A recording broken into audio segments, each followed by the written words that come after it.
Welcome friends. आज का topic of discussion जो है वो ये है कि क्या इंडिया को अफगानिस्तान के अंदर एयर बेसिस मिल सकते हैं। रिसेंटली कुछ मीडिया रिपोर्ट्स में हमने देखा था कि शायद इंडिया जो है वो अफगानिस्तान से डिमांड करने वाला है, रिक्वेस्ट करने वाला है कि आप अपने देश के अंदर एक एयर बेस, इसका नाम है बागराम एयरबेस, जो कि एक बहुत बड़ा एयरबेस था यूएस मिलिट्री ऑपरेशंस के लिए अगेंस्ट तालिबान, वो हमें आप दे दीजिए। तो इसके बारे में चर्चा करेंगे, इसकी पॉसिबिलिटीज क्या हैं, कैसा हो सकता है, नहीं हो सकता है। सबसे पहले आपको ये समझना है कि इंडिया और अफगानिस्तान के बीच में एक फ्रेंडशिप का, एक दोस्ती का बैकग्राउंड क्या है। Cultural and civilisational trade relations तो हजारों साल से हैं, लेकिन रिसेंट पास्ट में जब अफगानिस्तान में मल्टीपल कॉन्फ्लिक्ट्स चल रहे थे, Soviet era cold war conflict और उसके बाद जो मेजर वहां पे वॉर अगेंस्ट टेरर शुरू हुआ, इस ड्यूरेशन में भारत सरकार ने अफगानिस्तान में $3 बिलियन का इन्वेस्टमेंट किया।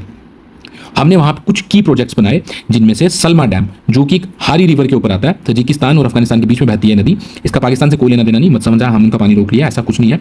हारी रिवर पर बना है, मल्टीपर्पज डैम है, इरिगेशन से लेके इलेक्ट्रिसिटी तक जनरेट करता है। तो ये एक मेजर एक गुडविल जेस्चर था इंडिया का, और इस डैम को बोला भी इंडिया अफगानिस्तान फ्रेंडशिप डैम के नाम से जाना जाता है। दूसरा, जरंज देलारम हाईवे। जैसा कि आपको पता है, अफगानिस्तान जो है एक land locked country, you can see, इसको हम फिर से डिस्कस करेंगे। लैंड लॉक कंट्री होने की वजह से सी पोर्ट का एक्सेस नहीं है, और एकमात्र जो रूट उनके पास, क्लोजेस्ट रूट जो था वो पाकिस्तान का था, वो उनका जो ग्वादर पोर्ट से होते हो जाता। तो पाकिस्तान अपनी इस चीज़ को बहुत नेगेटिवली लेवरेज करता है अफगानिस्तान के ऊपर, उनसे अनड्यू डिमांड्स जो है वो उनके सामने रखता है। तो इंडिया नहीं चाहता कि किसी तरह से भी अफगानिस्तान जो है वो पाकिस्तान की दूसरी कॉलोनी बन जाए। तो व्हाट वी प्रपोज्ड कि ये जो हेरात से लेकर के मज़ार शरीफ तक एक रोड है जो उनकी इंपॉर्टेंट सिटीज को कनेक्ट करता है। यू सी, पॉज करके, हेरात से ये रूट जाता है कांधार, कांधार से गजनी, गजनी से काबुल, काबुल से मज़ार शरीफ। इसको रिंग रोड कहा जाता है वहां का। ये वो सलमा डैम जो मैंने आपको बताया था यहाँ पे बना हुआ। इस रिंग रोड को भारत सरकार ने क्या किया, इस रिंग रोड को कनेक्ट किया। ये जो रेड लाइन आपको दिख रही है, ये रेड वाली जो हमने ड्रॉ की यहाँ पे, ये जो रेड लाइन है, ये है जरंज दिलारम हाईवे, ये जो इंडिया ने बनाया। इस रिंग रोड को कनेक्ट किया कहां से, अब जो आपका ये था जरंज, ये पॉइंट है जो बॉर्डर पे जरंज, ये पॉइंट है दिलारम। तो हमने इसको कनेक्ट कर दिया। अब उसके बाद जो ईरान के अंदर का एरिया था, वहां पे ईरान ने अपना रोड खुद डेवलप किया, वो रोड डेवलप किया, और इंडिया ने फिर जो चाबहार पोर्ट था, इसको इंडिया ने डेवलप किया। तो एक प्रकार से अफगानिस्तान को एक आउटलेट मिल गई जिसमें वो पाकिस्तान को बाईपास कर सकता है अगर वो चाहे, ईरान की मदद से। और इंडिया को कभी भी पाकिस्तान एक्सेस नहीं देगा अपनी टेरिटरी का ट्रेड करने के लिए। किसके साथ ट्रेड करने के लिए अफगानिस्तान के साथ। तो हमें भी एक ऑल्टरनेट रूट जो है वो मिल जाता है अफगानिस्तान के लिए। ये भी इंडिया ने एक रोड बनाया था। अफगानिस्तानी पार्लियामेंट कौन भूल सकता है, बहुत इंपॉर्टेंट था। इसके अलावा बहुत सारे छोटे छोटे प्रोजेक्ट्स इंडिया ने अफगानिस्तान में किए हैं, गूगल कर सकते हो आप जानने के लिए, जिसमें schools, buildings, hospitals, many things are there. Indira Gandhi के टाइम पे एक हॉस्पिटल बना, जिसका नाम भी शायद इंदिरा गांधी हॉस्पिटल ही है। तो आज भी लोग जब वहां बीमार पड़ते हैं तो उस हॉस्पिटल में जाते हैं, दे रिमेंबर इंडिया। तो इंडिया के प्रति बड़ी अच्छी गुडविल है। अगर आपको विश्वास नहीं होता तो आप एक काम करो, ट्रैवल ब्लॉग्स देखना, जितने भी इंडियंस अफगानिस्तान जाते हैं, look what kind of welcome they get and how Afghan Pashtuns specially they abuse Pakistanis. तो ये जानना बड़ा जरूरी है कि अफगानों और पाकिस्तानियों के बीच में डिस्ट्रस्ट क्यों है, उनके बीच में ये एनिमोसिटी क्यों है। यानी कि तो दोनों मुस्लिम देश हैं, तो पाकिस्तान तो ये भी बोलता है कि हमने अफगानों को अपने देश में रखा, उनको खिलाया पिलाया, उनके लिए हमने ये किया, उनके लिए हमने वो किया, फिर भी अफगान जो है वो हमें, हमारे सगे नहीं। तो समझते हैं अफगानों की क्या दिक्कत है पाकिस्तान के साथ। सबसे पहले एक बॉर्डर था, जब इंडिया ब्रिटिश कॉलोनी हुआ करता था तो अफगान के साथ बड़ी कंटिन्यूस फ्रीक्वेंट वॉर रहती थी, इन्वेजन होती थी। तो ये जो हमारा एक फ्रंटियर हुआ करता था उस टाइम पे, इस फ्रंटियर के इर्द गिर्द जो पश्तून थे हमला करते रहते थे। तो ब्रिटिशर्स ने एक कैंपेन, अफगान कैंपेन चला करके पूरा एरिया जीत लिया, और जीतने के बाद एक लाइन ड्रॉ की दुरंद लाइन के नाम से। ये जो लाइन बन गई दुरंद लाइन, ये अफगानिस्तान और ब्रिटिश इंडिया को सेपरेट करती थी। ये उसी प्रकार की लाइन से जैसे वो दुनिया में हर जगह खींचते आ जाते हैं, मैप के ऊपर लाइन खींच ली, पता ही नहीं था नीचे क्या थी, ज्योग्राफी क्या थी, डेमोग्राफी क्या थी। तो इस अनफॉर्चुनेट लाइन ने जो पश्तून पॉपुलेशन थी उसको दो देशों के बीच में डिवाइड कर दिया। अब जब 1947 में विभाजन हुआ हिंदुस्तान पाकिस्तान का, तो पाकिस्तान का जो बॉर्डर था, ये वाला बॉर्डर, इसने, ये रहे आपके पश्तून पॉपुलेशन सेटलमेंट। पश्तून जो है वो यहाँ पे रहते थे, इसने पश्तूनों को क्या किया, ये जो एरिया में ड्रॉ कर देता हूँ, ये पश्तूनों को डिवाइड कर दिया दो देशों के बीच में। किसने किया डिवाइड, आपके सामने है इस दुरंद लाइन ने, जो मैंने ये जो ड्रॉ कर रखी है, जो पाकिस्तान का सो कॉल्ड बॉर्डर है अफगानिस्तान के साथ, उसने पश्तूनों को डिवाइड कर लिया। तो जो पश्तून कम्युनिटी है, it is divided between Afghanistan and Pakistan. और कोई भी गवर्नमेंट अफगानिस्तान में इस दुरंद लाइन को बॉर्डर नहीं मानती। पाकिस्तान को लगा था कि शायद तालिबान के आने के बाद ये सेटलमेंट हो जाएगी, लेकिन just like Ashraf Ghani and Mohammad Karzai, present तालिबानी लोगों ने भी इसको फाइनल बॉर्डर मानने से मना कर दिया। ये दूसरा रीजन है अफगान्स का डिस्ट्रस्ट का। तीसरा रीजन, रिसेंटली जैसे कि मैंने आपको बताया, जो वॉर्स हुई थी अफगानिस्तान में, जितना भी जो कोल्ड वॉर के टाइम से शुरू हुआ था, वो जो रिफ्यूजीज वहां से जंग से बचकर अपनी जान बचा करके पाकिस्तान में आए थे, उनको धक्के मार करके पाकिस्तान से बाहर निकाल दिया गया। 17 लाख अफगानों को 2023-24 में जबरदस्ती पाकिस्तान से निकाला गया। ये वो लोग हैं जो 30 से 40 साल से पाकिस्तान में शराफत से अपना जीवन जी रहे थे। और एक तरफ से पाकिस्तानी कहते हैं कि मुस्लिम भाई भाई, और दूसरी तरफ आपके सामने है उनका treatment to Afghan citizens. So to understand this, Afghan refugees जो पाकिस्तान में कौन है कब आए, तो समझो 79 से 89 में जो सोवियत अफगान वॉर हुई, जब सोवियत रशिया ने अफगानिस्तान को इन्वेड किया था, उस टाइम पे जो लोग अपनी जान बचाकर भागे वो पाकिस्तान में आए। उसके बाद सिविल वॉर रही पाकिस्तान में, तालिबान रिजीम का कहर बरपा 1996 से 2001 में, जिसमें वहाँ की औरतें, वहाँ के बच्चे, मॉडरेट और वहाँ की माइनॉरिटीज जो हैं वो वहाँ से भागी। जैसे आपके एथनिक ग्रुप्स थे लाइक तजीक, लाइक हज़ाराज, उज़्बेक, वो भी वहाँ से भागे। और 2001 के बाद जब वॉर अगेंस्ट टेरर हुई तो मोर पश्तून वहाँ से, जो और पश्तून थे वो भागे, क्योंकि ज़्यादातर जो एरिया ऑफ ऑपरेशन था यूएस लेड वॉर का वो यही पश्तून एरिया था, क्योंकि ऐसा माना जाता है कि तालिबान और अलकायदा जो है ज़्यादातर पश्तूनों के एरिया में ही ऑपरेट करते थे, तो फिर वहाँ से पश्तून भी भागे। तो कुल मिला के ethnicity of the refugees includes majority Pashtuns, then Tajiks, Hazaras and Uzbeks. अब आपके लिए सवाल आएगा कि भाई पश्तून कब आए थे, समझ आ गई। तजीक, हज़ारा, उज़्बेक कब आए थे, समझ आ गई, तालिबान रिजीम के टाइम पे। और बाकी मिक्सचर तो इस टाइम पे बहुत सारे लोग आए थे। अब पाकिस्तानी लोगों को यहां पे रखने के लिए अच्छा खासा मोटा माल कमाया पाकिस्तानियों ने।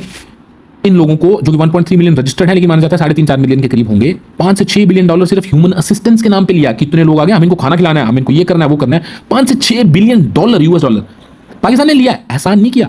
पैसे लिए हर चीज के, हर चीज को मोनेटाइज कर लेते हैं लोग यार, हर चीज को मोनेटाइज करना जानते हैं पाकिस्तानी, हर ट्रेजेडी को मोनेटाइज करते हैं। आगे आगे देखो, मैं बताता हूं उन्होंने हर ट्रेजेडी को मोनेटाइज कैसे किया। तो इन लोगों को यहाँ रखने के उन्होंने पैसे लिए। अब जब पैसे आना बंद हो गए, लात मार के निकाल दिया। फिर बोलते हैं अफगान हमें पसंद नहीं करते हैं। तुम पसंद करने लायक ही नहीं हो, तुम्हें तो जूते मारने चाहिए, जो कि पढ़ रहे हैं। फिर एक चीज और आती है कि तालिबानियों को चाहे पाकिस्तान कितना भी पुचकार लें, लेकिन वो भूले नहीं है। वॉर अगेंस्ट टेरर में बुश साहब ने इनको कहा था, ये महाशय जो है, इनको ये कहा था कि you support us else we will bomb you to the stone age. इतना बम मारेंगे, इतना बम मारेंगे कि तुम स्टोन एज में चले जाओगे। तो उन्होंने बोला कि जनाब जो बोलोगे करेंगे, बस माल पानी आने दो। तो माल पानी के नाम पे आप पॉज करके देख लो, इन्होंने अफगानिस्तान में पश्तूनों को मरवाने का कितना पैसा लिया। 33 billion dollar, 14.5 billion dollar, 9 billion dollar, 9 billion dollar, चक चक चक चक, ये काम के लिए। इन शॉर्ट, अफगानों को मरवाने का पाकिस्तानियों ने इतना पैसा कमाया। They have monetised the tragedies. Understand, हमें नहीं पता, अफगानों को पता है, तालिबान को पता है। जब वो मर रहे थे ना, वो तालिबानी थे जो इस वार अगेंस्ट टेरर में मर रहे थे, तो they know it, they remember this, that's why they hate Pakistan. Thirdly, एक सिस्टर ऑर्गेनाइजेशन है तालिबान की, जिसको टीटीपी कहते हैं, तहरीक तालिबान। तहरीक तालिबान भी आइडियोलॉजिकल ऑर्गेनाइजेशन है, जिसका मानना है कि Pakistan is not Islamic enough. तो हमें यहाँ पे इस्लामिक एमिरेत लानी है, डेमोक्रेसी गैर इस्लामिक है, तो उसके लिए हमें पाकिस्तान के अंदर भी वैसा ही करना होगा जैसा अफगानिस्तान में हो रहा है। तो टीटीपी जो है वो पश्तून लेड ऑर्गेनाइजेशन मानी जाती है, कि पश्तून है उसमें। और कौन से पश्तून है, समझो अफगान पश्तून नहीं है ये, पश्तून जो कहाँ रहते हैं, पाकिस्तानी पश्तून। ये कहते हैं कि हम यहाँ भी एमिरेट लाएंगे, तो ये हमले करते हैं, इनका टकराव होता है, लोग मरते हैं। तो इन टीटीपी को खत्म करने के लिए पाकिस्तान ने क्या किया, अफगानिस्तान के अंदर एयर स्ट्राइक्स किए। इन एयर स्ट्राइक्स का मैंने आपको एक वो दे दिया, एक ब्रीफ बैकग्राउंड दे दिया। 16 अप्रैल को एक किया गया था, 16 अप्रैल को एक अटैक किया था खोस्त और कुनार में, 47 लोगों को मरवा दिया। मार्च 18, 2023 को पक्तिका प्रोविंस में किया, 12 लोगों को मार दिया। फरवरी 2004 में नंगरहार नाम की जगह पे किया, जहां पे एक मदरसे को उड़ा दिया, और मदरसे में ऑब्वियसली बच्चे ही मरे होंगे। तो पाकिस्तानियों का कहना है कि हमने क्या किया, टेररिस्ट मारे। ये वो फोटोज हैं जो रिलीज किए थे तालिबान ने, बताया था कि भाई किस नजर से तुम्हें ये औरतें, ये छोटे बच्चे आतंकवादी नजर आ रहे हैं। तो इंप्यूनिटी के साथ पाकिस्तानी जो है एयरफोर्स, वो अफगानिस्तान में स्ट्राइक्स करती रहती है। ये एक और कारण है उनसे नफरत करने का। अब आपको एक और बात बताता हूं, शायद बहुत सारे लोगों को नहीं पता कि इंडिया का एक मिलिट्री प्रेजेंस तजिकिस्तान में ऑलरेडी है। We have a military base in Tajikistan. 2 base है, एक अयानी एयर बेस है जो कि दुशांबे उनकी कैपिटल के पास है, दूसरा फारखोर एयर बेस है जो कि अफगानिस्तान वॉर के टाइम हमने मेडिकल और लॉजिस्टिक्स के लिए यूज किया था। माना जाता है कि सुखोई 30 MKI जो हमारी प्रीमियर 4th जनरेशन एयरक्राफ्ट है, वो वहां पे स्टेशन है। कितने हैं मुझे नहीं पता, जो जानकारी आपके ऑनलाइन मेरे को मिली वो मैंने वहां पे डाल दी। अब आपको एक समझाने के लिए एक डिस्टेंस बता रहा हूं। ये है फारखोर बेस तजिकिस्तान में, गूगल मैप्स पे देख लेना, वहीं से मैंने स्क्रीनशॉट लिया है। ये है पेशावर पाकिस्तान में। डिस्टेंस कितना है, 200 kilometres. Understand, this is very very less. Move on to the next, Ayni airbase, थोड़ा सा अंदर की तरफ। ये था आपका फारखोर बेस, ये आपका अयानी एयरबेस। यहां से 563 किलोमीटर डिस्टेंस है पेशावर का, यानी पाकिस्तान का। तो अगर आपको इन शॉर्ट में समझाऊं, अगर यहां पे इंडिया का एयरबेस रहता है तो ये जो हमारी स्ट्राइकिंग आर्क है वो इस तरह से जाएगी, यानी कि पूरा का पूरा पाकिस्तान जो है वो इंडिया की एयरफोर्स की स्ट्राइकिंग रेंज में आता है यहां से। अब आ जाते हैं बागराम एयरबेस के ऊपर, जो अफगानिस्तान के काबुल के नॉर्थ में है, जो कि एक मेजर एयरबेस रहा है किसका, यूएस का। यूएस मिलिट्री यहीं से ऑपरेट करती थी। वहां से अगर आप डिस्टेंस देखो, किसका देखोगे, अब डिस्टेंस देखोगे फिर पेशावर का। पेशावर जो खैबर पख्तूनवा में है, पेशावर का डिस्टेंस है कितना, 200 किलोमीटर। इवन शॉर्ट और छोटा हो गया, 233 to be precise, but 200 kilometre ये इनका डिस्टेंस है। अब आ जाते हैं आपको ये समझाने के लिए कि ये सारी कहानी मैंने आपको क्यों बताई है डिस्टेंस की। ये कहानी इसलिए बता रहा हूं कि आपको अफगानिस्तान में या तो बागराम एयरबेस चाहिए जो कि 200 किलोमीटर पेशावर यानी कि पूरा का पूरा पाकिस्तान आ जाता है। लेकिन अगर बागराम एयरबेस नहीं भी मिलता है तो हम अयानी और फारखोर की भी बात करें तो ये भी पाकिस्तान स्ट्राइकिंग रेंज में आता है। अफगानिस्तान के पास अपना एयरफोर्स नहीं है, they do not have air force, they do not have surface to air missiles. तो इंडिया चाहे तो अपने एयरक्राफ्ट को उड़ा करके यहां से उड़ा करके पाकिस्तान में वॉर टाइम में स्ट्राइक कर सकता है। We have this leverage, we have this capacity, we have this capacity to hit Pakistan from their western borders also. But point पे आते हैं, अगर हमें बागराम एयरबेस मिल जाता है तो अपने पास और भी ज्यादा बढ़िया तरीके से स्ट्राइक करने का हमारे पास क्या होगा, मादा होगा। हमारे एयरक्राफ्ट ज्यादा लोड लेके कम डिस्टेंस पे जाके हिट कर सकते हैं। अगर मान लो हम यहीं से ऑपरेट करते हैं, बिना तालिबान को बताए हम यहां से ऑपरेट करते हैं और पाकिस्तान को वॉर टाइम में हिट करते हैं, लेकिन पाकिस्तानी जो एंटी एयरक्राफ्ट मिसाइल्स होंगी उनकी भी तो रेंज 200-300 किलोमीटर की रेंज में है। तो ऐसा हो सकता है कि some of our assets might get hit and they fall over the territory of Afghanistan. So अगर तालिबान रिजीम हमारे साथ फ्रेंडली रहेगी तो हमारे पायलट्स को हम यहाँ से रेस्क्यू कर सकते हैं। अगर बागराम बेस हमें मिल जाता है तब तो कोई दिक्कत ही नहीं। तो अपने को एक लेवरेज मिलती है कैसे, अफगानिस्तान के साथ क्लोज रिलेशन कल्टिवेट करने से। चाहे ये बेस मिले चाहे हम यहाँ से ऑपरेट करें पाकिस्तान के खिलाफ, we always get a leverage. Now understand Pakistan's multi-front vulnerability and their policy of strategic depth. Strategic depth policy और अपनी उनकी vulnerability को समझना बड़ा जरूरी है।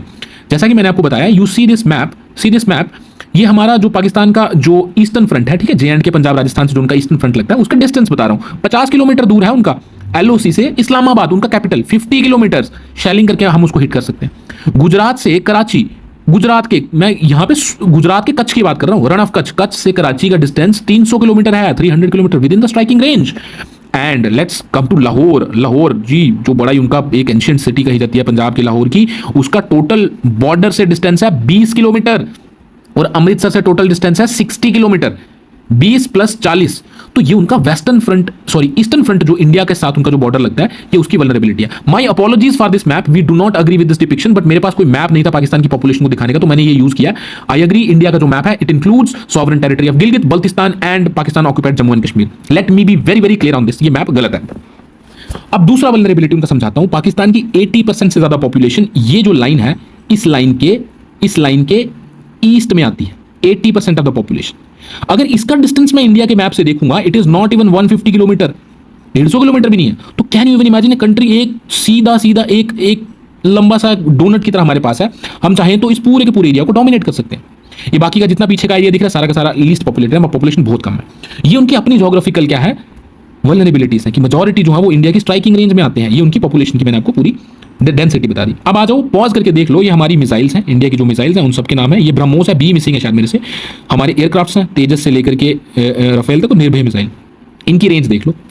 फिर इस मैप को देख लो जो मैंने आपको बता दिया 150 किलोमीटर। तो रेंज कोई भी मिसाइल आपको ऐसी नहीं मिलेगी जिसकी मिनिमम रेंज जो है वो 230-300 किलोमीटर से कम हो, ठीक है। तो ये बताने का पॉइंट ये था कि पूरा का पूरा पाकिस्तान अपनी स्ट्राइकिंग रेंज में। अब जाते हैं स्ट्रेटेजिक डेप्थ पॉलिसी का इनिशिएशन क्या हुआ, कहां से शुरुआत हुई, क्यों इसकी जरूरत पड़ी।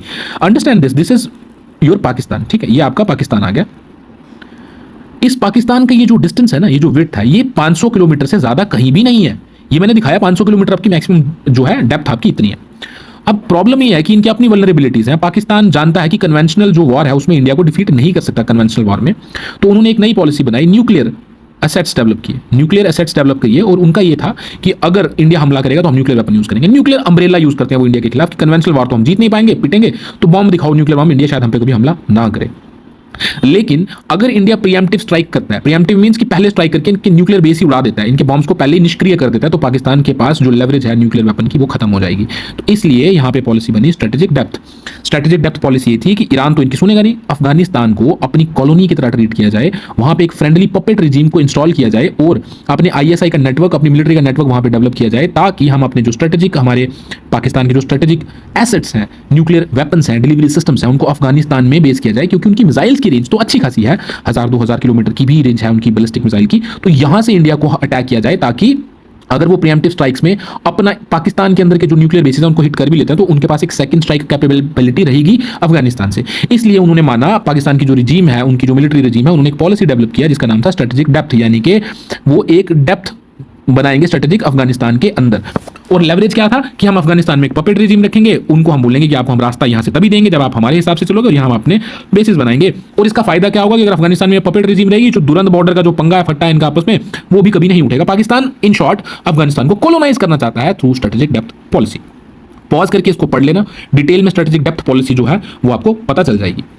अब इसका strategic significance Afghan air bases का इंडिया के लिए क्या है वो मैंने पहले ही बता दिया कि आप पाकिस्तान के मैप को ध्यान से यहां पे देखिए। पाकिस्तान के पास इंडिया को 2 फ्रंट लेवरेज मिला हुआ है। ये उनका एक फ्रंट, यहां से हमारे पास लेवरेज, हम यहां से अटैक कर सकते हैं। लेवरेज मतलब एक उनका साउथ फ्रंट, महाराष्ट्र और गुजरात से हमारे एयरक्राफ्ट जा सकते हैं और हमारी नेवी पूरी तरह से यहां से इनको अटैक कर सकते हैं। तो पाकिस्तान इज प्रिपेयर्ड, उनकी फौज प्रिपेयर्ड है कि दो तरफ से उनको कैसे अपने को डिफेंड करना है।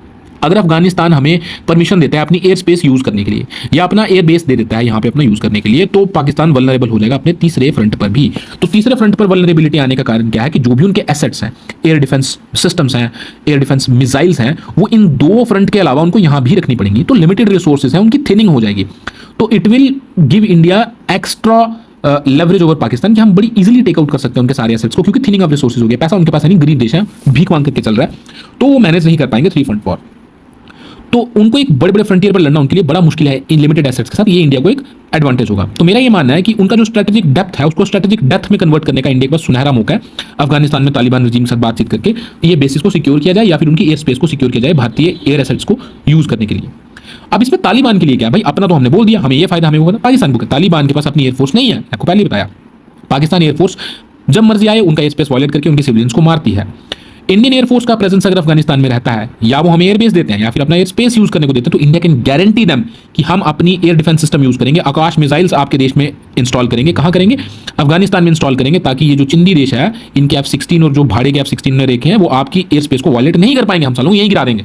और उससे हमें क्या फायदा होगा कि अगर कल को हमारा कोई इस तरह का एसेट यहाँ पे शूट डाउन किया जाता है पाकिस्तान द्वारा, तो अफगानिस्तान में फ्रेंडली रिजीम होने की वजह से हमारे जो पायलट्स होंगे वो हमें सिक्योरली वापस मिल जाएंगे। तो इसलिए ये एक क्या बनती है? विन विन सिचुएशन दोनों ही देशों के लिए। इंडिया को लेवरेज मिलता है, तालिबान को एयर स्पेस प्रोटेक्शन मिलता है। इंडिया का इन्फ्लुएंस बढ़ता है without boots on the ground, अपनी फौज को भेजे बिना, तालिबान से लड़ाई किए बिना हमें वहां पे एक स्पेस मिलता है। पाकिस्तान को कंटेनमेंट करना मतलब Pakistan faces containment without kinetic conflict, मतलब बिना लड़े हम उनको कंटेन कर सकते हैं, बिना लड़े। सिर्फ डिप्लॉयमेंट ही जो है ना फौजियों की, जो अपने एसेट्स की डिप्लॉयमेंट ही आपको पूरी तरह से मतलब डरा सकती है, पैनिक क्रिएट कर सकती है। कंक्लूजन ये है कि एयरबेस अफगानिस्तान दे या ना दे मुझे नहीं पता, बट पॉसिबिलिटी बहुत ज्यादा हाई है कि दोनों के इंटरेस्ट वहां पे कन्वर्ज करते हैं। शायद एयरबेस मिल जाए, शायद ना मिले, बट इंडिया अफगानिस्तान रिलेशन में शायद अफगानिस्तान अपने को हमें वहां पे अपना एयर स्पेस यूज करने की परमिशन दे देगा। उसके लिए हम दोनों का ही फायदा होगा अगेंस्ट पाकिस्तान। और कॉपरेशन के लिए बहुत अच्छे इंसेंटिव्स हैं। India can do the development works. वैसे कि आपके पास बड़ी सारी न्यूज़ हमने भी सुनी थी कि अफगान तालिबान ने इंडिया को अर्ज किया था कि आप प्लीज अपने जो डेवलपमेंट वर्क्स हैं उनको फिर से शुरू कीजिए, हम आपके साथ कॉपरेट करेंगे। तो डिप्लोमेसी को हम आगे लेकर के जाएंगे, देखेंगे डिप्लोमेटिकली हम इसको कहां तक लेकर जा सकते हैं। बातचीत का चैनल खुलने वाला है और उम्मीद है, मेरे को उम्मीद है, I am not going to predict, but I feel कि इसकी पॉसिबिलिटी बहुत ज्यादा है कि इंडिया को यहाँ पे बेसिस मिल जाए या उनका एयर स्पेस हम यूज कर पाए। तो दोस्तों इस साथ ये वीडियो तो मैं यहीं पे खत्म कर रहा हूं, लेकिन इंडिया अफगानिस्तान और पाकिस्तान के ऊपर एक कॉम्प्रिहेंसिव वीडियो है पोस्ट ऑपरेशन सिंदूर। इंडिया किस तरह से अपने जो मूव्स हैं अफगानिस्तान में चल रहा है, किस तरह से तालिबान को अपनी तरफ अपने पाले में लाने की कोशिश कर रहा है, किस तरह से चाणक्य नीति जिसको हम कहते हैं कि दुश्मन का दुश्मन अपना दोस्त होता है, उस फंडामेंटल्स को फॉलो कर रहा है। प्रैग्मेटिज्म, रियल जियोपॉलिटिक्स की तरफ जा रहा है, आइडियलिज्म से, उस पर कॉम्प्रिहेंसिव वीडियो आने वाला है। तो प्लीज आप सब्सक्राइब कर दीजिए चैनल को अगर नहीं किया है, तो इस वीडियो को प्लीज लाइक भी कर देना, अच्छा लगेगा। तो please do like and share with others. तो please stay tuned until we come up with a new video. तब तक के लिए जय हिंद, वंदे मातरम।